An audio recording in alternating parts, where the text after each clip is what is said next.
An entire village, fading off the map. Houses empty, streets silent. Across Italy, there are countless places like this. Places that seem to be destined to become ghost towns. Or so it would seem.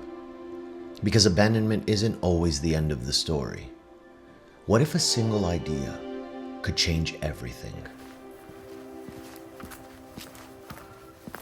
This is the story of a community on the brink of disappearing. One that took a massive risk on something unexpected. Not through protest, not through force, but through paint.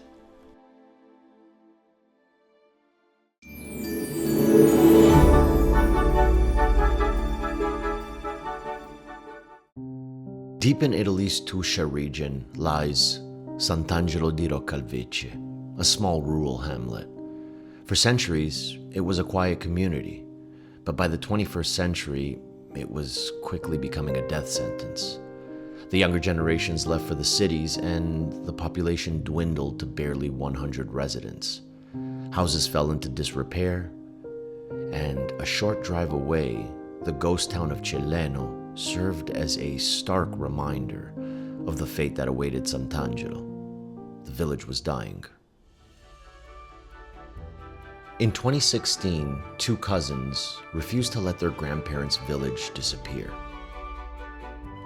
With other locals, they formed a cultural association, the ACAS, with a seemingly impossible mission: to bring Sant'Angelo back to life. With no money for big projects, they decided to embrace what they had: empty, crumbling walls. The idea was to turn the village into a giant, open-air storybook, painting the facades with scenes from the world's most beloved fairy tales. And they called it Sant'Angelo, il paese delle fiabe, the fairy tale village. Funded by locals' own hope and small donations, they were betting their future on the power of imagination.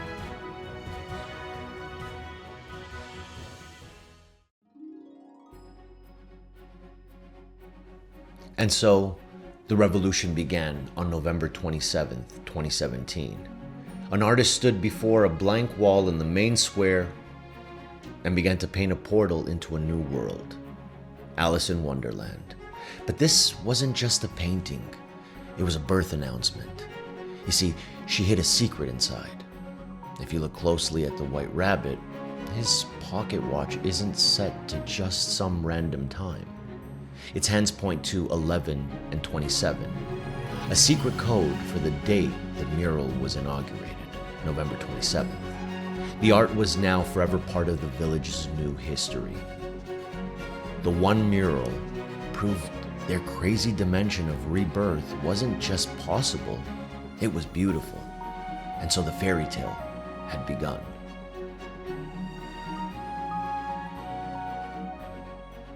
After Alice, the White Rabbit had been followed, and the floodgates opened. Drawn by the beauty of the first mural, artists from all over Italy, mostly women, came to donate their talent. The forgotten streets exploded with color and life, and soon you could find Peter Pan flying across a building, turn a corner to see the characters from the Jungle Book, or find the Little Prince gazing from a wall. What was once a place of melancholy became a world of wonder, and people noticed. First came a trickle of visitors, then a stream, and finally a river. The deafening silence was broken by the laughter of children and the chatter of excited tourists.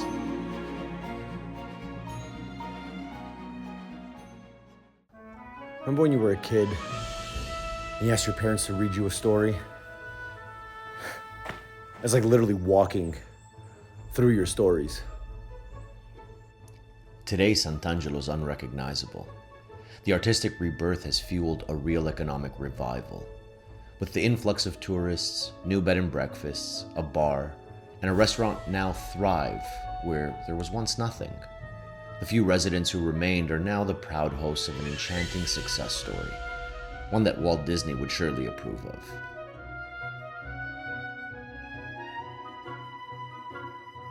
The project has grown to over 50 murals and installations, with an ambitious goal of reaching 100.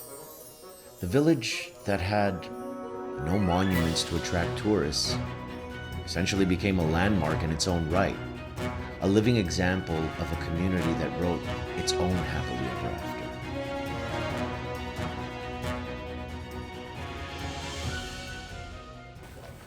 It's kind of this great voyage down memory lane. So many childhood favorites here. You see, one thing that the Silent Antiquity series has taught me in its very young timeline is not every place gets a second chance. In fact, most don't. They empty quietly. And then one day, without ceremony, without annunciation, they're just simply gone. Sant'Angelo came dangerously close to this. Close enough that if that one thing hadn't happened, it would have ended like so many others. And across Italy, there are still places standing in that same tormenting silence, waiting. The question isn't whether they'll disappear. It's whether anyone will arrive in time to change the doomed ending. Once upon a town, this one did.